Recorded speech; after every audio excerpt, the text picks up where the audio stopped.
The hallowed halls of the Ivy Leagues are seen as a place where the American dream comes to fruition, where great minds from all walks of life can come and be molded into the leaders of tomorrow. The reality, it turns out, is much different. From inconsistent actual financial and professional outcomes for graduates, to elitist college campuses built for the wealthiest students to succeed, to admissions processes that do very little to actually improve diversity of identity or thought, to the very unsavory products of Ivy League schools that lead you to question whether we should just throw the whole system out with the wash. See, for example, Donald Trump, the Unabomber, Steve Bannon, Ted Cruz, and Charles Davenport, the most influential eugenicist in the United States, to name a few. The reality of the Ivy League and the damage that our obsession with elite colleges does to our students and our society is incredibly bleak. This is why we should abolish the Ivy League. Roll the intro.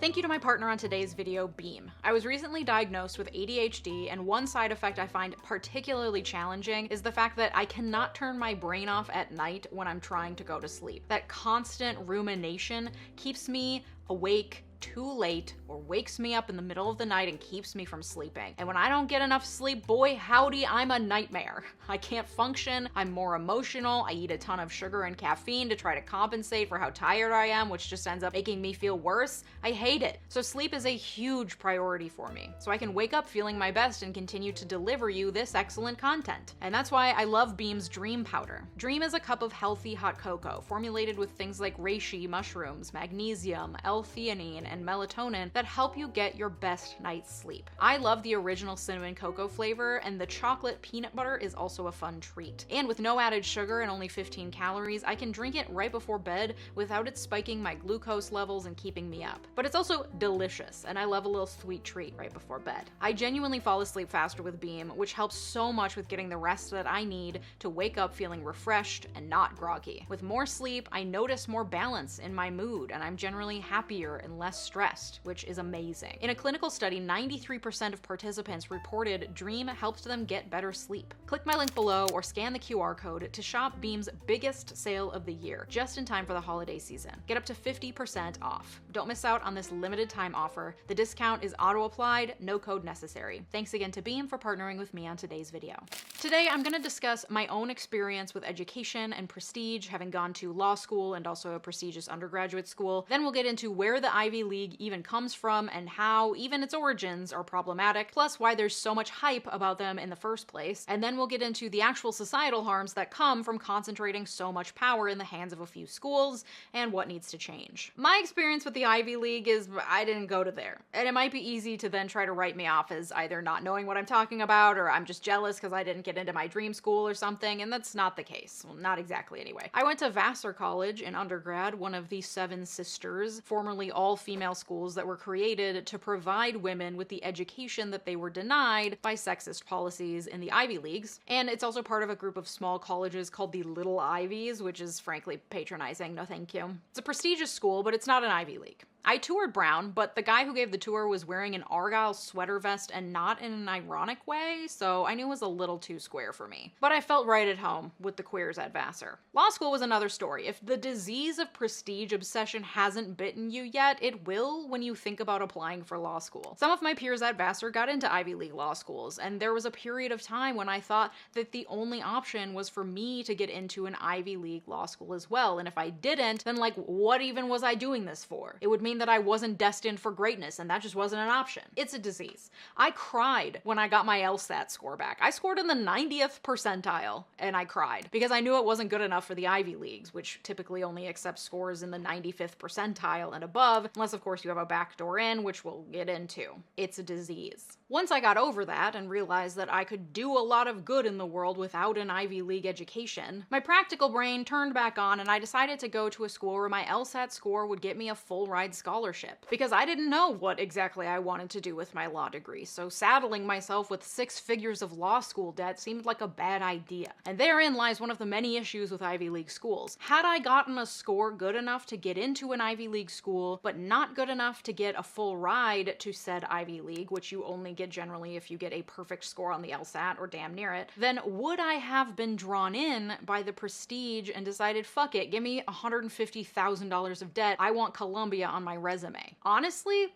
probably. And then I would have gotten a prestigious big law job, which I did anyway, but instead of deciding 10 months in that it was hell on earth and quitting like I did, I would have been absolutely trapped under like $2,000 per month in student loan payments. The freedom that not going to an Ivy League gave me to forge my own path and find a job that is unconventional but also my absolute dream, hi YouTube, is absolutely priceless. And the death grip that Ivy League prestige has on people, especially millennials, leads many people into situations that had they listened to their gut and stayed true to themselves, they would have never gone for. Like, if given the opportunity, would you have attended an Ivy League school, debt and all? To help you answer that question, let's get into some facts and figures, shall we? The Ivy League is seen internationally as the gold standard for higher education in America and for intellectualism at large. That's been established over a very long history, one that is foundational to American colonialism and white supremacy, and which benefited from the labor of minorities who were barred from attendance. There are 8 schools in the Ivy League: Harvard, Yale, Princeton, Columbia, Brown, Dartmouth, Cornell, and the University of Pennsylvania. All of them, except for Cornell, were created before the formation of the United States. Harvard was created in 1636. That's before the Salem witch trials, when the Massachusetts Bay Colony voted to create a college. It was the first institution of higher education in the United States. The rest were founded before the Revolutionary War during the 1700s, except for Cornell, which wasn't founded until 1865. In the early years of the Ivy Leagues, schools were mainly attended by sons of wealthy colonists, where they studied rhetoric, math, and Latin, and often prepared for careers in the church or in law. Students were almost exclusively white, wealthy, and male for literal centuries. The elite nature of the Ivy Leagues was baked in from the very beginning. At Harvard's first commencement ceremony in 1642, graduates walked across the stage in order of their family's standing in society. That process of ranking students by social status continued for more than a century. Before the Revolution, colleges were seen as instruments of Christian expansion, part of the English strategy to maintain authority over colonies and assert cultural superiority over indigenous and enslaved people. Early university trustees who grew these schools into the institutions they are today were almost all engaged in the Atlantic slave trade. Additionally, public universities benefited financially from the taxes collected on the import and sale of enslaved Africans. Many of these universities benefited directly from slave labor. Enslaved people maintained fire for heat,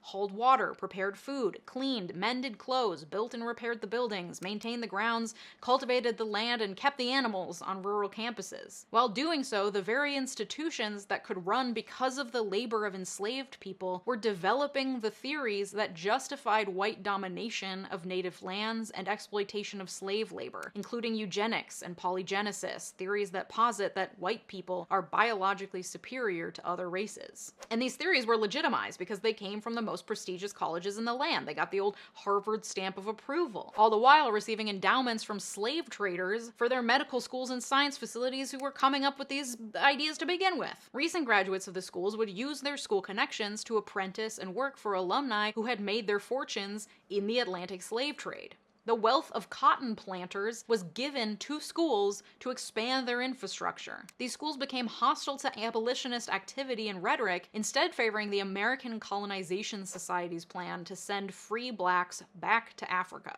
A literal slave auction was held on Princeton's campus in 1766. Members of the University of Pennsylvania faculty and alumni pushed for slavery to be enshrined in the U.S. Constitution. According to the book Ebony and Ivy, there were arguably as many enslaved black people at Dartmouth as there were students in the college course. Yale's first set of scholarships were funded by the profits from a slave plantation that was donated to the school. Its dining room, for years and years and years, featured a stained glass window that showed black people picking cotton. It was shattered by a black school employee in 2016 with a broomstick. Iconic. The residential colleges at Yale were headed by masters. One even had the same layout as a southern plantation, and the housing in the back of it was originally named the slave quarters. Until 2007, the Yale Board of Trustees would hold their meetings under a giant painting depicting founder Elihu Yale with a couple other white dudes being served by a young enslaved girl. Yikes. As to the origin of the term Ivy League, around the mid-1800s, students at Harvard began an ivy planting ceremony every year that included the Ivy Oration, or a speech given by a fellow classmate. And that connection between Ivy and elite Northeastern colleges continued until the 1950s, when a new athletics conference was created between 8 elite Northeastern colleges and was called the Ivy League. By the start of World War II, around 125 black students in total had ever earned a degree at an Ivy League school. Most schools didn't admit women until the 60s and 70s, and those efforts to admit women were met with strong pushback from alumni and donors. One Princeton alum declared, "If Princeton goes coeducational, my alma mater will have been taken away from me, and Princeton is dead." A Yale alum wrote a letter to the school's alumni magazine saying, "Gentlemen, let's face it, charming as women are, they get to be a drag if you are forced to associate with them each and every day. Think of the poor student who has a steady date. He wants to concentrate on the basic principles of thermodynamics, but she keeps trying to gossip about the idiotic trivia all women try to impose on men." In a letter written to the Dartmouth Board of Trustees in 1970, one alum lamented, "For God's sake, for Dartmouth's sake, and for everyone's sake, keep the damned women out." And despite years of affirmative action and showy lip service to increasing campus diversity, Ivy League schools continue to reflect their exclusionary history. And that is a feature, not a design flaw. Most Ivy League schools enroll more students from the top 1% than they do from the entire bottom 60%. Children whose parents are in the top 1% are 77 times more likely to attend an Ivy League than those in the bottom fifth. 15% of graduating seniors nationwide are black. 8% of students at Ivy League schools are black. Legacy preference in the admissions process means that if your daddy went to Harvard, you have a 1 in 3 chance of getting in, compared to a 6% chance for all other applicants, perpetuating a lineage of white wealthy attendees that goes back upwards of 16 generations, while black applicants who were barred until very recently have about 1 generation of legacy to pull from. And I say that's a feature, not a flaw, because it serves the Ivy League well to maintain their elitist, exclusionary history. If you were born in the bottom fifth of income distribution in America, your odds of reaching the top 20% of earners sit at just 7.5%.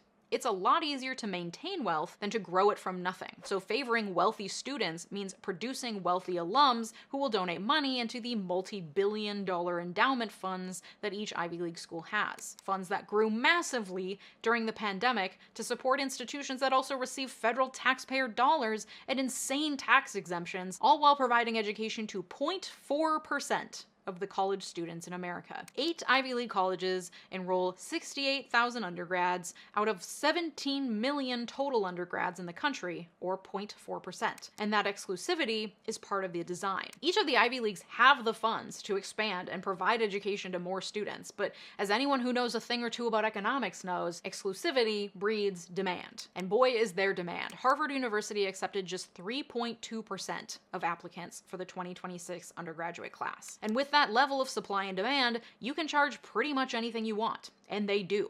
And this fuels a frenzy, mostly by parents, who are desperate for their children to have the best of the best. And parents are spoon-fed stories by the media that lead them to believe that an Ivy League education is required for wealth and success.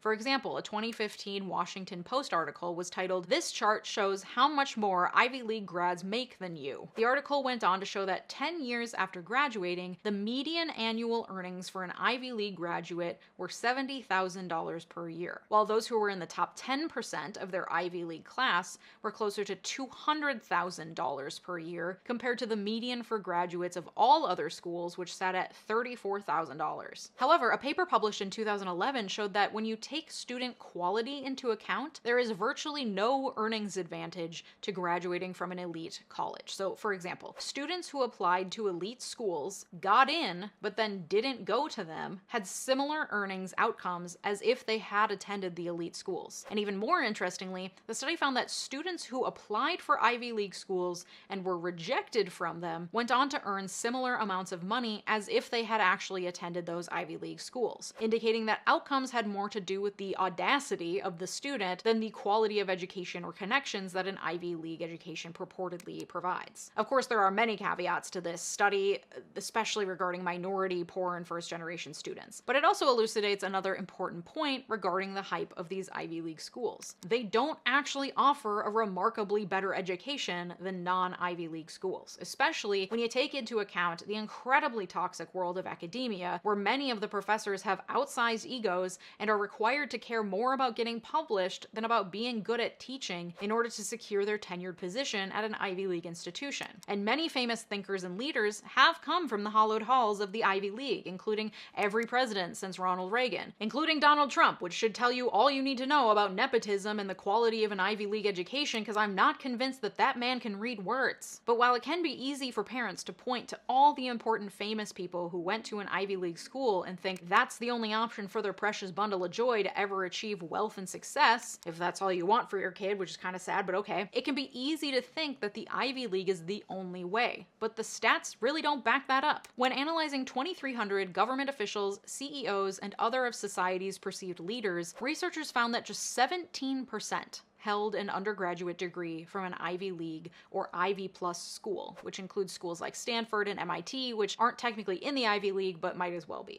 So 84% of the people that you look to as leaders, whether that's in politics or business or elsewhere, didn't go to an Ivy League school for undergrad and have still achieved success. Much of the veneer that makes it seem like Ivy Leagues are required to achieve success comes from the exclusivity of the schools and the fact that rich alums can go on to work for other rich alums, making it seem like it's the schools and not the straight-up nepotism that can take credit for the success of their alums. And that is further reinforced by things like a recent survey, which found that nearly 1 in 3 hiring managers prefer to only hire candidates who attended an elite university. And assuming that someone who went to an Ivy League will be a better worker is absolutely idiotic if you've ever met anyone who went to an Ivy League, or anyone at all, for that matter. There are many traits that make a good worker. Going to an elite institution isn't necessary to have those traits and can in fact imbue its students with the very traits that boomer hiring managers love to hate: entitlement and huge egos. But that's not the only or the worst harm that comes from these institutions and the level of prestige that we grant them. My first internship during law school was in the fall of 2018 at the United States Attorney's Office in Boston, doing work for the Securities and Financial Fraud Division. 3 very topical things happened during that fall. First, the division where I worked was actively investigating what would eventually become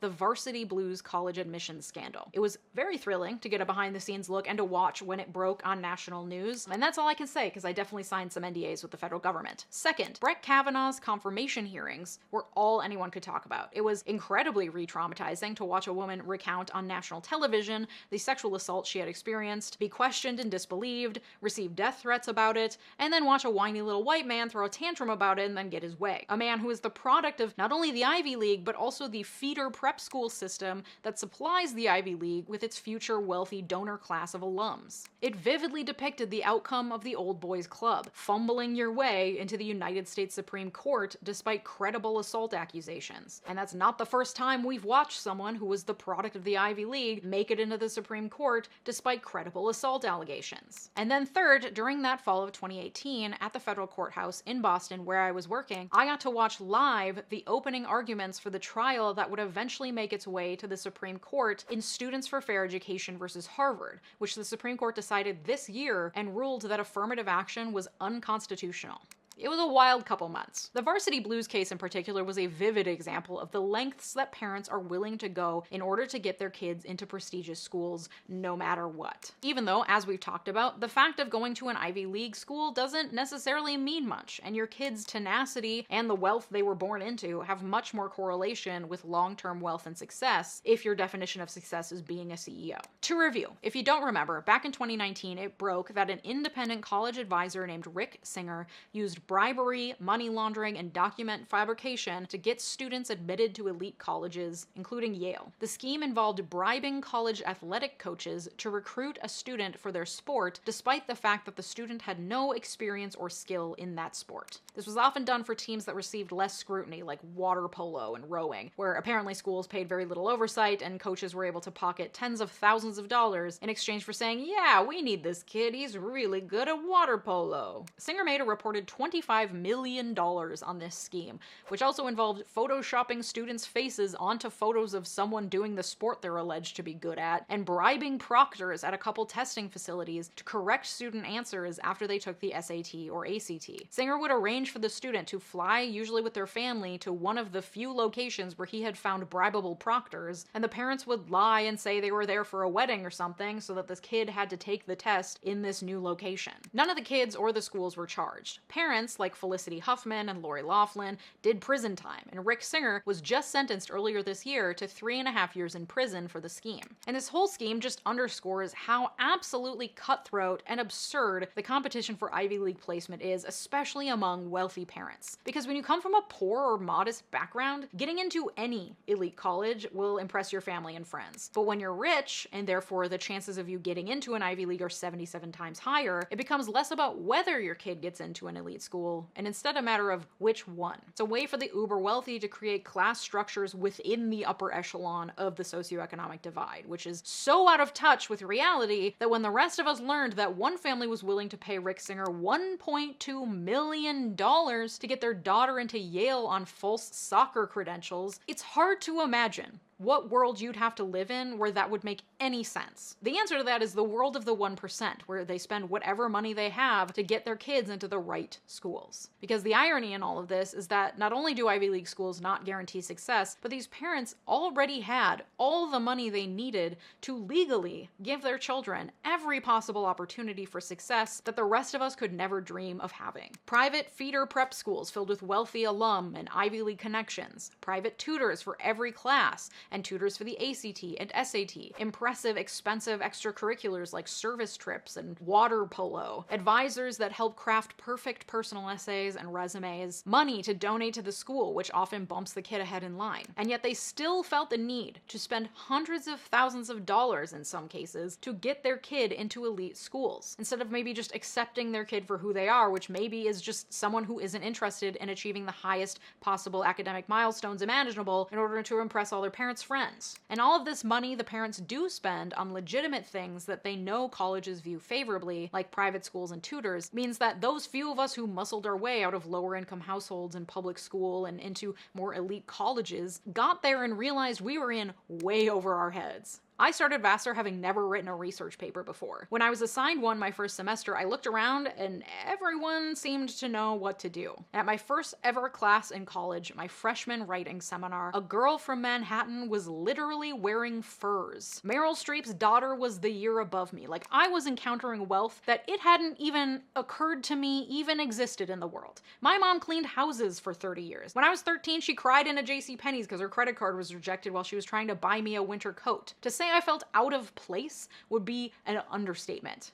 And I'm white. Despite all the lip service that colleges give to diversity and inclusion and to providing financial aid for low-income students, the reality is that elite colleges, in their obsession with growing ever bigger endowments and fostering a community of incredibly wealthy alumni, will always favor the children of rich people. And that furthers the already toxic culture in Ivy League schools, where perfection is demanded and 70% of graduating seniors apply for investment firms and consulting firms to go on and hoard as much wealth as they possibly can. The quality of the education isn't higher than other schools, but the message is what counts. Students at Ivy Leagues are told they are special. They're destined for greatness. They're the best and the brightest. And for most of those kids, they've been told that their whole lives. This further perpetuates an elitist, capitalist society where there must be losers in order for there to be winners. Where the fact that if you're in the bottom 5th percentage of income, you have a 0.5% chance of ending up in an Ivy League, which means that the odds of you ever being deemed the best or the brightest are slim to none. And the stats make it clear that getting into an Ivy League is not a meritocracy. It absolutely depends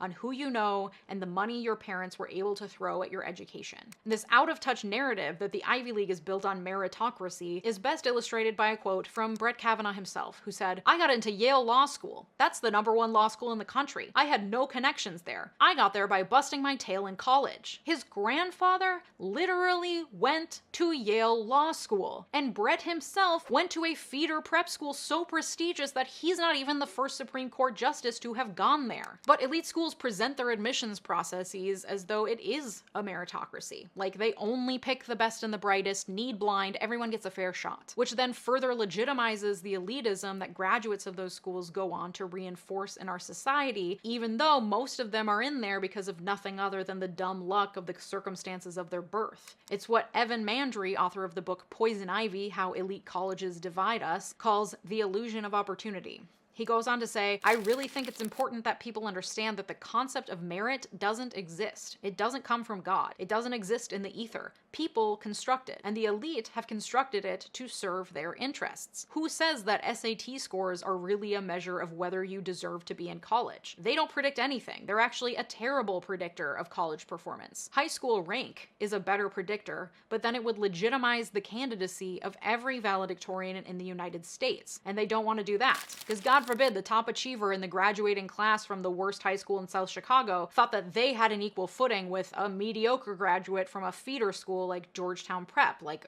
say, a Brett Kavanaugh.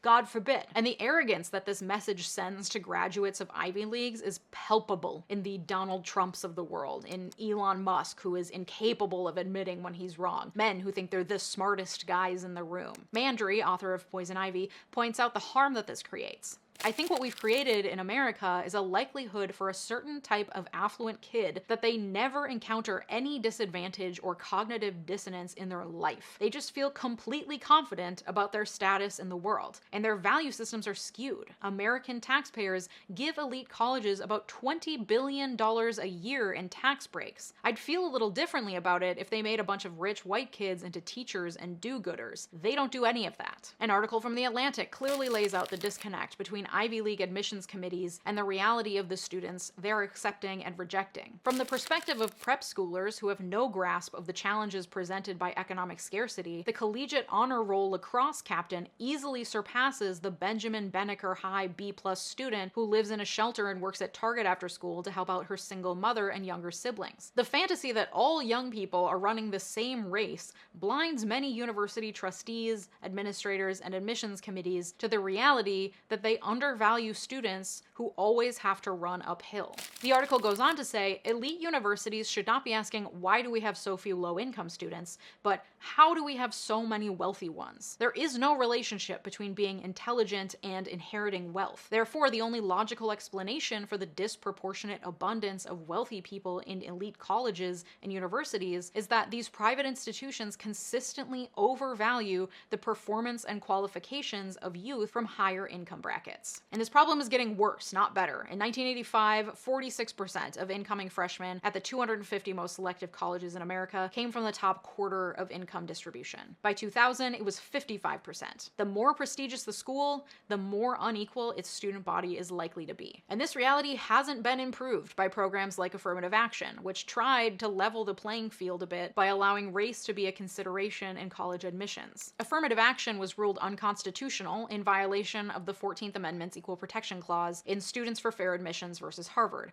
decided by the Supreme Court earlier this year. The court held affirmative action, that is considering race in admissions processes, up to the highest level of scrutiny, as all laws that treat races differently are held, and found that there wasn't a strong enough reason to justify racial preferences. This was a blow to the many people who saw affirmative action as a way to right the wrongs of the past and provide historically marginalized students with a leg up, acknowledging many of the things we've already talked about, that students of color tend not to have the resources that white students have, and have had to overcome more adversity, and that should be taken into consideration. But that's gone, and under this court, it's not coming back. No federal statute can bring it back without being struck down as equally unconstitutional. That being said, however, affirmative action wasn't particularly impactful to begin with. It certainly was for the students it opened doors for, but leading sociologists in education estimate that about 10,000 to 15,000 students graduate annually from selective universities who might not have been accepted accepted without race-conscious admissions. That's only about 2% of the total number of Black, Hispanic, and Native American students in four-year colleges in the US. There are a number of changes that could happen to make this whole system a little bit less fucked, but before we get into that, let's review. What have we learned? Most of the Ivy League schools were founded before the US was even a country. They were exclusively for elite, white, male students for hundreds of years and often benefited from slave labor either directly or indirectly. That elitism has been baked into the fabric of Ivy League schools such that to this day, if you are in the top 1%,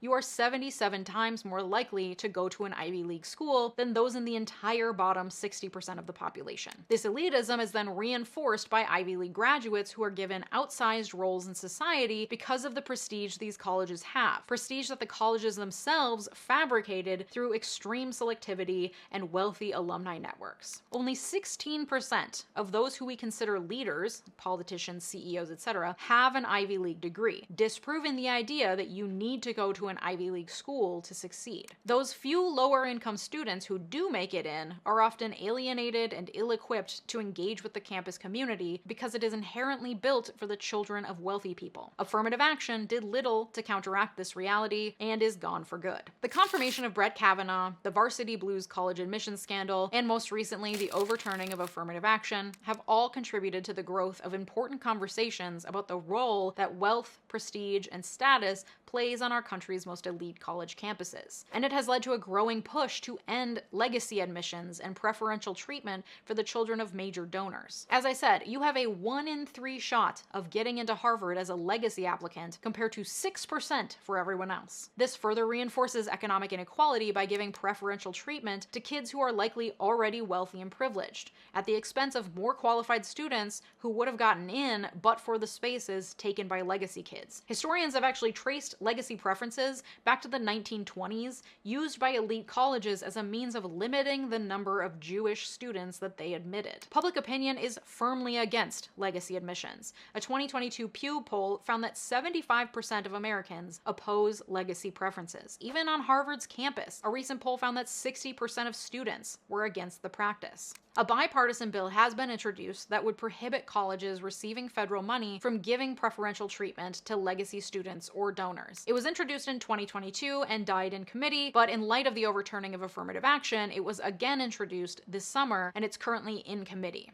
This law, which doesn't rely on the race of students, is less likely to face constitutional challenges. It's also not very likely to pass out of the committee stage. Some colleges have ended legacy admissions of their own accord, including Amherst College and Johns Hopkins University. Colorado became the first state to ban legacy admissions at public colleges, a promising start to a movement that wouldn't depend on a federal bill. Despite these changes, according to the ACLU, only 27 of the top 100 schools in the nation have done away with the practice of legacy admissions. My alma mater, Vassar College, still uses the practice, despite boasting about its commitment to diversity and helping students from low socioeconomic backgrounds. I will be writing a letter to Vassar to let them know that I won't be donating any money until they end the practice that only advantages the kids who least need the help. That being said, ending legacy admissions is just one ingredient on the list of what it would take to truly increase economic and racial diversity on our most elite college campuses. Many are calling for use of an adversity index to replace affirmative action, one that places less weight on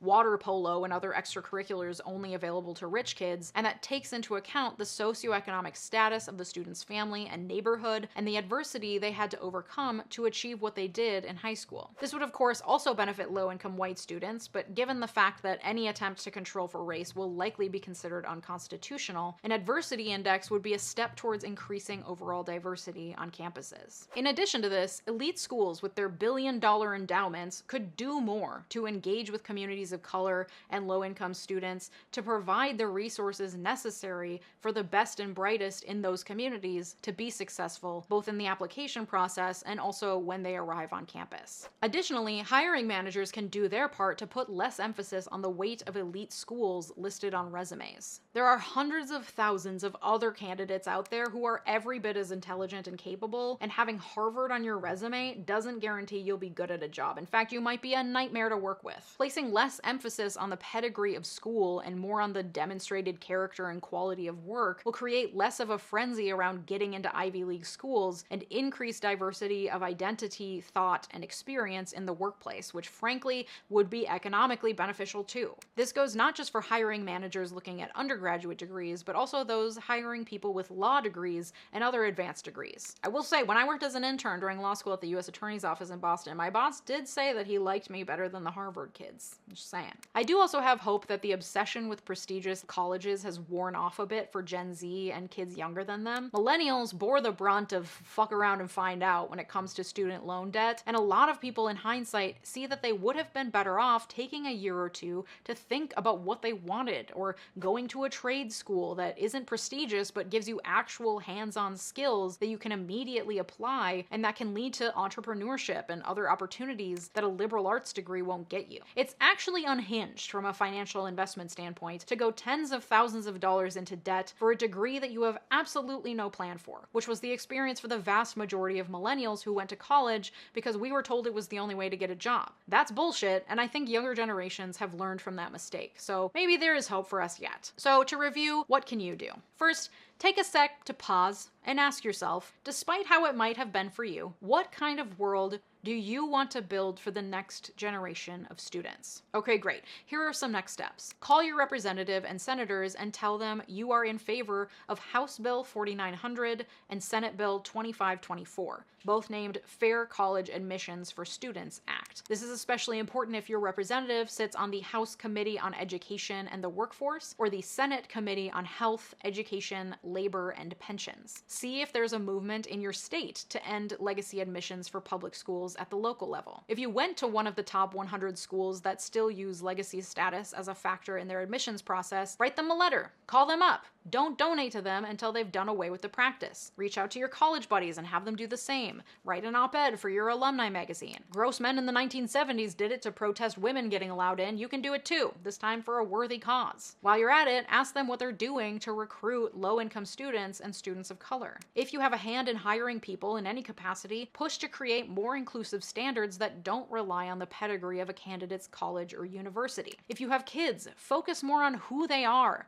what they actually want, and what will actually make them happy, as opposed to vanity metrics of success like a job title or a salary amount. Obviously, we want our kids to do well and not struggle financially, but there is a point when that obsession creates anxious, perfectionistic kids who dull down their own light in order to fit in with the status quo of what society and capitalism expects of them. Do better for your kids than that. And if you liked this video, check out my other video about how conservatives sabotage public schools. And hey, if you didn't know, my work in bringing you these videos week after week, which collectively take about 25 to 30 hours each to make, is supported in part through my Patreon, where I do weekly chats on our private Discord server, book giveaways, early access to videos, access to my research notes, and soon I'll be starting monthly Ask Me Anything style live streams just for Patreon supporters. If you like what you've been watching and any of that sounds good to you, I encourage you to come on over to Patreon today. Thank you to my Patreon supporters, including my newest patrons, and an extra special shout out to my multi-platinum patrons Sophia Sams, Anthony Giles, and Brett Piontek. Thanks so much for watching. Have a good day. Bye-bye!